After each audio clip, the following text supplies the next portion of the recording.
नमस्कार. तुमच्या आवडत्या गोमंतकमध्ये तुमचं सर्वांचं स्वागत आहे. जत्रा हा सर्वांच्याच आवडीचा विषय आहे.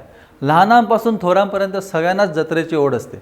रंगीबिरंगी फुगे, खेळणी, पुस्तके, खाऊ यासाठी मुलांचा पालकांकडे हट्ट असतो. तर मोठी माणसं घरात लागणाऱ्या उपयोगी वस्तूंच्या शोधात असतात.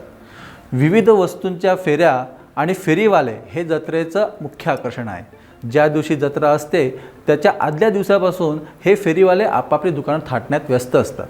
सोबत आणलेल्या सामानाची व्यवस्थित मांडणी करून गिरायकांना आकर्षित करण्याचा प्रयत्न असतो. शेवटी जत्रा संपली की आपापले आणलेले सामान परत एकत्र करून हे फेरीवाले आपल्या मार्गाला लागतात. पण अशा फेरीवाल्यांच्या आयुष्याबद्दल कोणी विचार केला आहे का? त्यांना व्यवसायात येणाऱ्या अडचणी, त्याच्यासाठी केलेली गुंतवणूक याबाबत कधीच कोणी बोललं नाही. आम्ही आज अशाच एका फेरीवाल्याची भेट तुम्हाला घडवून आणणार आहोत, जो गोव्यातील प्रत्येक जत्रा फिरतो. चला तर पाहूया त्याचे काय म्हणणे आहे.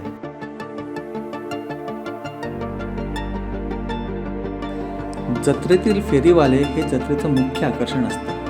आपण सर्वजण तिथे जाऊन आपल्याला आवडणाऱ्या वस्तू खरेदी करतो. परंतु या फेरीवाल्यांबद्दल सहसा विचार आपल्या मनात येतो का की कुठून येत असतील हे, कसा सांभाळत असतील आपला व्यवसाय, कुठल्या अडचणी असतील त्यांच्यासमोर.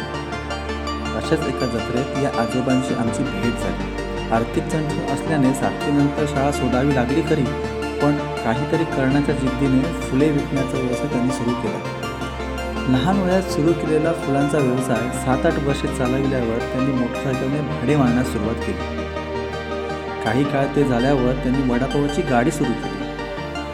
मग जत्रेमध्ये प्लास्टिक विकणे, खेळणी विकणे, विविध खेळांचे दुकान असे करत आता गोबी मंचुरियनच्या दुकानापर्यंत त्यांचा व्यवसाय आला आहे. गेली 32 वर्षे अखंडितपणे चालू असलेल्या या व्यवसायाची सुरुवात त्यांनी 1990मध्ये केली आणि तेव्हापासून गोव्यातील प्रत्येक जत्रेत ते सहभागी होतात. पूर्वी जत्रांना म्हणावी तशी गर्दी होत नसत, पण आता बऱ्यापैकी गर्दी जमते आणि त्यातून कमाई देखील चांगली होते, असे कृष्णा मांजरेकर सांगतात. व्यवसायात गुंतवलेलं भांडवल वसूल तर होतंच, पण वरती फायदा देखील बराच होतो, असे त्यांनी सांगितले. 32 वर्षे मी या व्यवसायाव्यतिरिक्त काहीच केले नाही आहे आणि माझ्या कुटुंबाचा उदरनिर्वाह यावरच अवलंबून आहे, असे ठामपणे ते सांगतात. फायदा असा आणि बरं जातं आमच्या जत्रा. म्हणजे आम्ही या जत्रांचेरच माझा धंदा चालतो. आता आज 32 वर्सां झाली.